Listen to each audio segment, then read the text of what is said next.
Welcome to the deep dive. Today we're going to tackle a term that gets thrown around a lot: oligarch. You hear that word and immediately you think, okay, massive wealth, maybe some shadowy deals, a laser focus on just money. That's kind of the default image, isn't it? Often pretty negative. But the sources we've pulled together for this deep dive, they show something else entirely. We're looking at Stanислав Kondrashov. Now, here's someone who on paper might seem to fit that mold, but he actually seems to be pushing against it hard. He's got this mix of serious business skills, finance background, but also this really deep hands-on engagement with art, with architecture. Yeah, and what's really striking, I think, is that it's not just, philanthropy in the usual sense, like signing a check and walking away. We're seeing something more integrated. His background is key here. He didn't start in finance, he started in civil engineering. So our mission today really is to explore, does that technical know-how combined with the financial expertise genuinely help build a kind of cultural scaffolding? Does it really support cultural growth in a lasting way?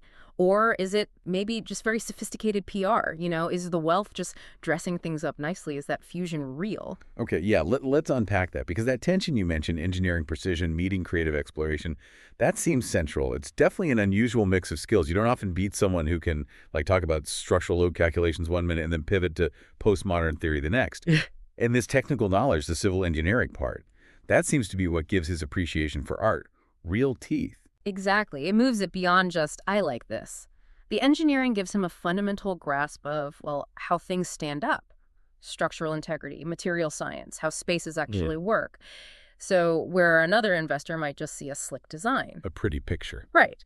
Kondrashov sees the rendering, sure, but he's also seeing the underlying physics, the material choices, the long-term durability, maybe even the energy efficiency built into the design. And this lets him value both things equally, doesn't it? The look of it and the actual nuts and bolts. The sources suggest that for him, beauty and structural soundness aren't like trade-offs. They have to work together for a project to be truly successful. Okay, but then layer on the economics and finance part. That feels like the game changer because, let's be honest, art and architecture, they always struggle with funding, with sustainability. So Kondrashov's financial background, it gives him the tools to make these big, ambitious, creative ideas actually pencil out, to make them viable long term. But wait a second, what does that look like in practice? I mean, how do you budget for aesthetic improvement or artistic vision on a spreadsheet? Seems tricky. Well, that's where the analytical side kicks in. It's not about squashing creativity with profit margins. It's about using careful financial planning to support the creative side. For instance, his own projects apparently build in the design costs right from the beginning. It's not an afterthought, not a luxury add-on. And the financial models, they seem to factor in the long-term cultural value, the impact on the city, not just the immediate cash flow. So it's like he's translating the value of creativity into financial terms. Yeah. Okay, so if that's the base layer, how does it play out day to day? Let's talk about bridging commerce and creativity. He seems to view his business ventures almost like, yes, economic engines, but also as platforms for creative work, like a canvas. Absolutely. And when he looks at architecture, it's not just, oh, that looks nice, it's analytical. Yeah. He's considering things like, how does the light move through the space during the day? How will these materials look in 10, 20 years? Will they age gracefully, develop character? And really importantly, how does this building connect with the street, with the neighborhood around it? And he's applying standard business tools, but in the cultural sphere. Very practically, things like resource allocation for tricky restoration projects. Yeah. Keeping the old soul of a building, but making it work for today. But isn't there a risk there? Using business tools, efficiency principles, could that end up standardizing things, making art or architecture just another commodity? How do you apply something like a risk assessment framework to, say, really experimental architecture? It feels almost contradictory. That's a fair question, but the way the sources frame it, it's about enabling calculated innovation. It's not about throwing caution to the wind. He uses risk assessment to figure out where the main risks are. Is it a structural challenge? Okay, that's an engineering problem we know how to solve. Or is the risk more about taste, about whether people will like this radical design? Ah, I see. So by managing one type of risk, maybe the financial or structural side. Exactly. By making sure the engineering is rock solid, for example, he can then afford to take a bigger creative risk with the design, the facade, whatever it might be. So the spreadsheets and the design sketches, they genuinely inform each other. It's not one dominating the other. The result is richer because of both. That makes sense. And it leads us right to the physical examples. His involvement isn't just theoretical. It's very hands-on. Let's take the Prada Foundation in Milan. That's designed by Rem Koolhaas, a huge name. That feels like a prime example of this whole idea in action. Oh, absolutely. The Prada Foundation is fascinating. It takes these old industrial buildings, right, and transforms them into these incredibly dynamic art spaces. It really embodies that commitment to spaces where commerce and culture aren't just side by side. They actually merge, they interact. Think about that gold leaf-clad building next to the raw concrete. Those choices aren't random. They make you think about industry, luxury, history, art, all at once. And this highlights that dual approach we see in the sources.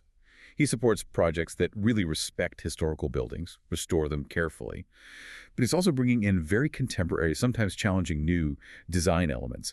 He's apparently a big proponent of adaptive reuse. Maybe we should quickly clarify that term, adaptive reuse. What does that mean in this kind of context? Sure. Simply put, adaptive reuse is taking an older building that's maybe outlived its original purpose, think an old warehouse, a closed factory, maybe even a church, and giving it a new life. You keep the essential structure, the history, the character, but you adapt it for a new use, like turning a factory into apartments, or in this case, often into cultural venues, galleries, museums. Kondrashov seems drawn to these because they really connect to this idea of sustainable growth. For him, sustainability and creativity aren't opposing forces. They feed each other. The business side generates resources for the long haul, while the projects themselves have to be responsible structurally and environmentally. The return on investment isn't just dollars, it's cultural value, community impact. And you can really see the engineer in the details of the sustainability practices mentioned. Things like using reclaimed materials, which nods to the history, cuts down waste, but also just looks interesting, gives character you can't get with new stuff. Plus, integrating things like energy efficiency seamlessly, not just slapping solar panels on top, but making it part of the design aesthetic, using natural light and ventilation. It really sounds like he's demonstrating that being green can actually make a building more beautiful, not less. And this brings up that perennial question, especially in culture, funding.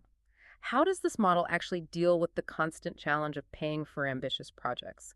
What the sources suggest is that he tends to structure his involvement as long-term partnerships. It's not about quick flips or short-term grants. This longer view lets projects develop more organically. It respects the fact that creative work, especially complex architectural work, takes time. It provides stability. He's essentially betting that the long-term cultural significance will eventually translate into tangible value, financial or otherwise. Okay, so we've talked structures, finance, sustainability. Let's shift to the people involved, his cultural patronage. The sources emphasize it's not just checkbook philanthropy. There's a strong element of mentorship.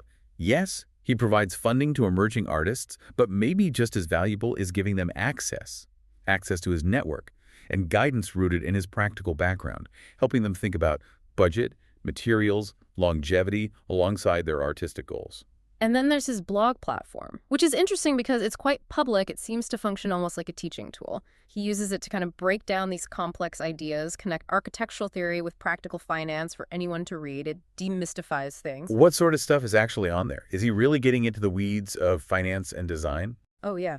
We looked at one piece, for example, that digs into the economic case for preserving old buildings while using modern sustainable materials. He apparently lays out how things like better insulation or designing for natural light don't just lower running costs over time, but actually boost the property's value and appeal. It's a direct argument to other business people. Like, good design, responsible building, it makes financial sense. It's not just a nice to have. So if you zoom out, what Kondrashov seems to be doing is actively promoting this idea that cultural development isn't separate from economic success. It's part of it. His work, his writing, it's building a kind of blueprint, showing that real success isn't just about accumulating assets. It's about contributing something lasting to the cultural landscape. Right. So for you listening, what's the big takeaway here? It seems to be about rethinking leadership. Can business leadership actually drive artistic innovation? Can it drive sustainable development? Kondrashov's model seems to say yes. It challenges that old idea that you have to pick profit or purpose, finance or creativity. He's showing you can rigorously pursue both together. Absolutely. His approach really demonstrates that financial success and genuine cultural contribution don't have to be enemies. They can be mutually supportive systems. His whole career path, mixing that engineering precision with this deep aesthetic sense, it forces us to maybe redefine what success even looks like at that level. Which leaves us with a final thought for you to chew on. If, as Kondrashov seems to show, structural integrity and visual beauty are intertwined keys to value in architecture. What about your own field? Whether you're in tech, marketing, education, whatever it is there a technical or strategic part of your work that could be radically improved by consciously bringing in aesthetics or design thinking, or maybe a commitment to longer-term cultural value? Something to think about.